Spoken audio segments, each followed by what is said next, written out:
Voilà, on est là. C'est la fin de Shingeki no Kyojin. Je suis là aujourd'hui pour faire une réaction à chaud devant vous. J'ai juste vu l'épisode et maintenant je filme et je vais vous en parler à cœur ouvert. Je peux oublier quelques détails. Là, c'est juste pour donner mon avis. Est-ce que on cautionne ça, cet agissement de Eren? Dans l'avant-dernier épisode, je vous avais dit que Eren faisait tout ça pour faire passer ses amis pour des héros et que on leur fiche la paix. Quand le monde entier va voir que les Eldiens de Paradis ont vraiment contribué à la fin d'Eren et du grand terrassement, ils vont leur fiche la paix. C'est plus ou moins ça ce que j'avais dit. Et finalement, quand on voyait Eren qui parlait avec Armin, il lui a dit c'est ça, j'ai fait ça pour que vous passiez pour des héros et vous passiez pour les sauveurs du monde. Et c'était ça son objectif ultime. Parce que Eren, au même moment, a dit que j'ai éradiqué 80% de l'humanité. Franchement, 80% de l'humanité, sauver 20% de l'humanité, c'est pas ouf. Mais bon. Donc, dans l'épisode, on voit des combats stylés. On voit que Eren parvient à modeler tous les titans primordiaux, tous les colossaux, tous les bestiaux, les titans charrettes et tout. Ils arrivent à les modeler et qu'il attaque avec eux. Et qu'il cache aussi, il a caché aussi son frère Sig. Donc, le bataillon d'exploration et les guerriers Mar ont fait tout pour l'arrêter. Est-ce qu'ils ont pu l'arrêter? Bon, au final, ils ont parvenu à l'arrêter. Mikasa lui tranche la tête et après, elle embrasse un cadavre. C'est un peu chelou d'embrasser un cadavre. C'est un peu glauque. Mikasa, franchement, elle mérite. Elle était sur le point de laisser tomber toute l'humanité à chaque moment, à chaque instant. Elle doute. Elle veut pas tuer Eren. À chaque fois qu'ils disent, allez, faut attaquer Eren. Après, elle commence à pleurer, elle commence à douter. Ça, je ne cautionne pas ça. Le mec est devenu un psychopathe. Le mec veut éradiquer le monde entier. Pour moi, je pourrais jamais concevoir un truc pareil. Ok, c'est votre ami d'enfance, vous avez, comme je sais pas, vous avez grandi ensemble, t'étais amoureuse de lui, il t'a donné une écharpe, il t'a sauvé, il t'a débloqué, ok, mais bordel, le mec est devenu un criminel. Qu'il fasse ça exprès ou qu'il ne fasse pas ça exprès pour vous donner le bon rôle, c'est un criminel. Donc, il fallait l'éradiquer. Armin, toujours aussi intelligent que ça, mais le mec, pourquoi tu doutes? Pourquoi, au dernier moment, tu doutes et tu commences à réfléchir et te dire « Ah ouais, c'est mon tour. » Et après, il s'est fait choper. Pourquoi tu veux avoir de la nostalgie? Pourquoi tu commences à dire « Allez, Eren, c'est le dernier combat. Eren, tu m'obliges à faire ça. » Non, faut faire le truc. Si Armin s'était transformé, il aurait, voilà, franchement, expédié l'épisode de 20 minutes, l'épisode se termine. L'espèce de scalapondre, l'espèce de mille pattes, le démon primaire, je sais pas ce que c'est ce mille pattes. Non, c'est lui le démon qui a donné le pouvoir à Ymir. Et on ne sait pas ce que c'est. C'est quoi cette volonté? D'où est-il venu? Comment est-il arrivé là? Il n'y a aucune explication. Ceux qui ont lu le manga, s'il y a des explications, dites-nous-le. C'est pas nous, mais voilà. Il a sa volonté propre et il cherche Eren pour lui donner le pouvoir pour qu'il puisse exterminer le monde entier. Voilà. Le dernier dénouement où l'instant où ils se sont transformés, l'instant où cette espèce de scalapondre a donné ou a diffusé ce gaz, quand dans le village de Kenny, enfin, vous savez, je sais pas, vraiment c'est Connie, c'est pas Kenny, c'est le père, c'est l'oncle de Levi, c'est ça. Donc, l'instant où Connie leur a dit, c'est comme dans mon village, ça a la même odeur que le gaz qui était dans mon village et qui a transformé sa mère et les habitants de son village. Donc, ce moment-là, franchement, la panique totale, les gars. La panique totale. Quand on voit les autres, le père de Annie, la mère de Berthold, Jean, Connie, ils se sont tous transformés en titans. Et voilà, cette scène-là, c'est un truc de ouf, les gars. Franchement, genre, je sais plus quoi dire. Les seuls sur lesquels ça peut avoir marché, c'est les Ackerman. On ne sait pas pourquoi. Il y a un combat Armin contre Eren, combat de boxe très stylé. Armin qui arrive à briser la mâchoire d'Eren et Mikasa qui lui tranche la tête. Et c'était la fin. Après, il y a eu quelques moments psychologiques. On voit le moment où Armin est dans la dimension d'Ymir celle où il y a l'arbre de vie ou je sais plus trop quoi, l'arbre de vie et le sable. Et il a trouvé Sig et a commencé à parler philosophie. Sig ne veut plus vivre, il veut exterminer les Eldiens. Pourquoi vivre pour mourir un jour? On est tous voués à mourir un jour. Et au moment où le mec a dit ça, moi je me suis dit oui, bordel, on va mourir un jour, c'est vrai. Moi-même, il m'a fait douter. Mais après, Armin lui dit que mec, non, c'est pas comme ça. Souviens-toi quand tu jouais à la baballe avec l'ancien détenteur du tétan, non, du titan. L'ancien détenteur du titan bestial, le mec à lunettes, professeur je sais pas quoi, Xavier, c'est ça, Xavier ou Xavier, ça s'appelle comme ça. C'était de bons moments que tu as passé avec lui, donc au moins pour ce moment, ce seul moment-là que tu as bien aimé, ça vaut la peine de vivre. Et même Armin s'est souvenu quand il était petit avec Eren et qu'il jouait à cache-cache ou faisait la course dans la colline. Il s'est souvenu que c'était des bons moments qui passaient et donc ça vaut la peine de vivre. C'est ça. Et il a donné l'espoir à l'autre, comme il s'appelle, Sig. Et Sig a réussi à retourner la tête des autres détenteurs. Par exemple, l'esprit de Berthold, l'esprit du professeur Xavier, l'esprit des anciens, Marco et je sais pas, les autres détenteurs et tout. Non, pas Marco, enfin un des frères de... Un des titans mâchoire, les deux frères, j'ai oublié leur nom. Donc ils ont aidé aussi vraiment. Question combat, on voit Levi, franchement, on kiffe Levi. Levi, un seul œil, deux doigts, une seule jambe. Voilà. Le mec, s'il était à son prime, franchement, je pourrais même dire qu'il aurait pu buter Eren tout seul. Alors, franchement, Levi, on kiffe vraiment. L'instant où tout est terminé, on voit Levi, il regarde ses potes, Erwin, qu'il leur fasse comme ça, Shinjo Sasageyo, voilà, j'ai terminé ma mission les gars, je suis le seul rescapé, je suis le seul qui était resté vivant après tout ça. Et voilà, on voit franchement c'était très bien amené, la scène où Sasha, elle vient, elle leur fait à Connie et à Jean, Shinjo Sasageyo et tout, donc franchement c'est très beau. Mais il y a des moments que j'ai pas trop compris, l'instant où on voit Eren en train de couper du bois avec Mikasa, j'ai pas trop compris cette scène. Normalement si j'ai, d'après ce que moi j'ai compris, c'était l'esprit d'Eren qui est entré en coalition avec ses poteaux. Donc il y a eu une petite coupure les gars et je reviens, normal. J'ai dit que cette scène-là, on voit Eren, je pense que c'est l'esprit d'Eren qui s'est insufflé dans ses potes. Il a parlé à Mikasa et à Armin. Je pense que c'est ça, de ce que j'ai compris, elle a parlé à Mikasa que voilà, désolé pour ce que j'ai fait et tout, on n'a pas trop compris ce qu'il faisait. Oui, il aurait bien aimé vivre avec elle et tout, mais il n'a pas pu le faire et tout.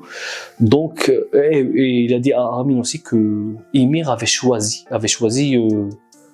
Mikasa. On ne sait pas ce qu'elle a choisi, Mikasa, parce que Ymir, ils nous ont expliqué que Ymir, elle s'est faite violer par le roi, et il l'a maltraité, il a tué son père, il a tué sa famille, il a brûlé son village, et elle lui était restée fidèle. Dévouée fidèle parce que finalement elle l'aimait, elle était amoureuse de lui.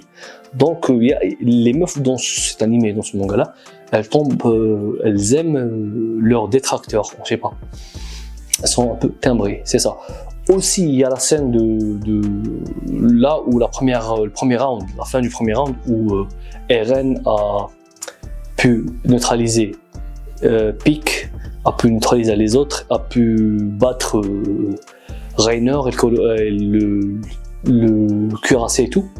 La scène où Jean tient dans sa main Reiner, il lui dit mec il faut pas lâcher, et l'autre lui dit mec lâche-moi, je vais me transformer en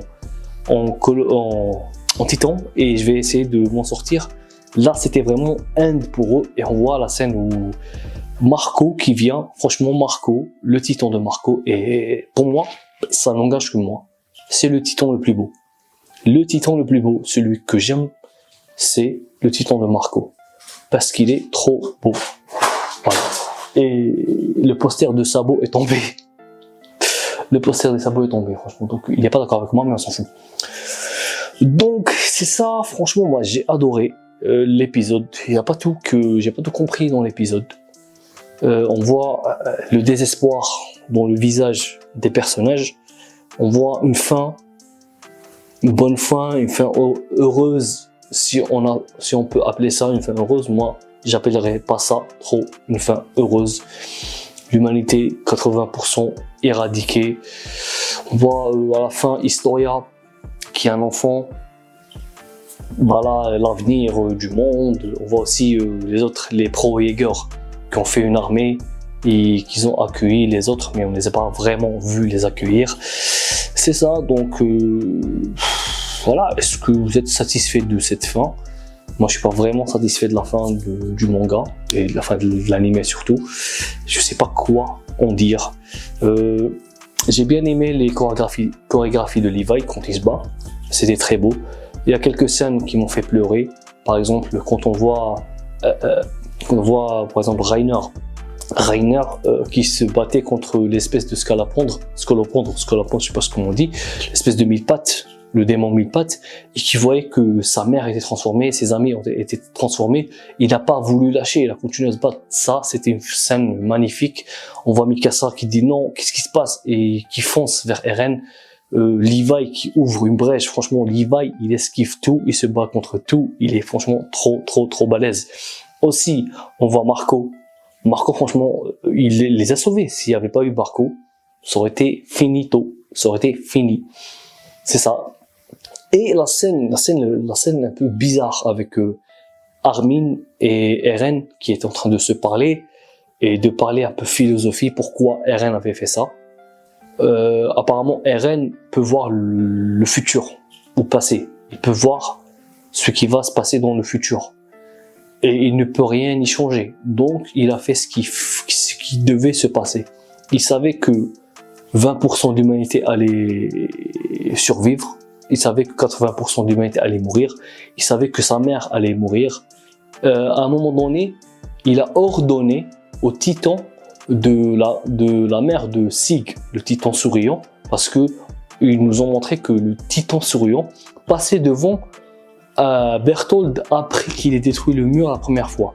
Il était sorti de son titan et le titan souriant passait devant lui et il lui a ordonné de ne pas le bouffer parce que il nous a dit que c'était pas l'avenir qu'il avait vu. Il avait quelque chose à faire.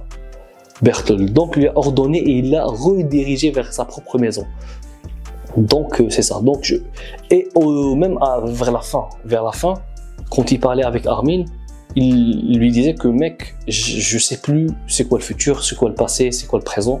Le pouvoir de l'originel m'a bousillé mon cerveau, j'arrive plus à réfléchir. Je sais plus comment agir. Donc, Eren qui s'est sacrifié, mais qui a sacrifié aussi 80% de la population mondiale avec lui.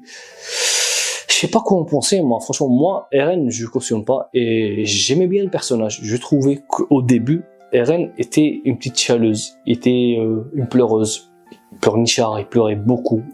C'était une grosse gueule. Je jouais avec les titans et tout.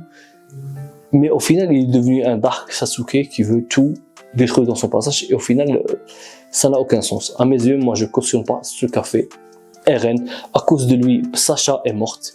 À cause de lui, Hanzi est morte. Et voilà. Et même lui, je pense que dans l'épisode, il lui a dit à Armin, moi, je voulais vous offrir une belle vie à vous, mes amis. Mais au final, à cause de moi, Sasha est morte. Et à cause de moi, Hanzi est morte. Et à cause de moi, Levi il est devenu presque handicapé.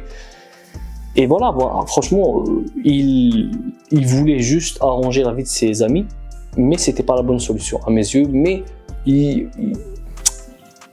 on entend aussi que c'est la volonté de l'originel qui le contrôle. Bon, j'ai pas tout compris, les gars. J'ai vu juste l'épisode comme ça, réaction à chaud. C'est juste une réaction à chaud pour vous dire ce que j'ai pensé d'épisode. Franchement, moi, ça m'a plu, mais pas plus que ça.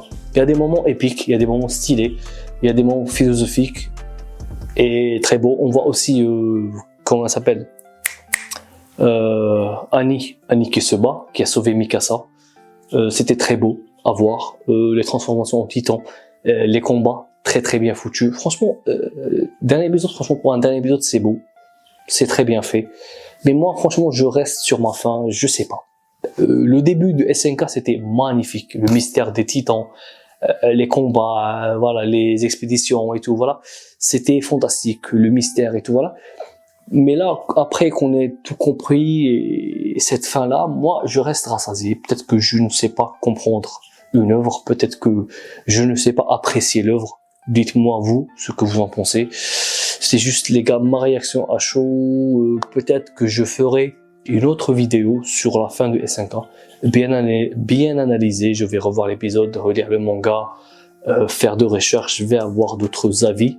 Voilà, faire une vidéo, écrire une vidéo qui parle de l'œuvre de S5K du début jusqu'à la fin, ou bien on va faire l'analyse du dernier épisode et d'une manière plus réfléchie, plus philosophique. Voilà, creuser tout ce qu'il y a à creuser, essayer d'expliquer tout ce qu'il y a à expliquer, essayer de comprendre tout ce qu'il y a à comprendre. Voilà, ça c'était juste une réaction à chaud. Si vous aimez ce genre de contenu, abonnez-vous, laissez-vous un commentaire, laissez-moi un pouce bleu pour le référencement les gars. Sur ce, portez-vous bien. Matane.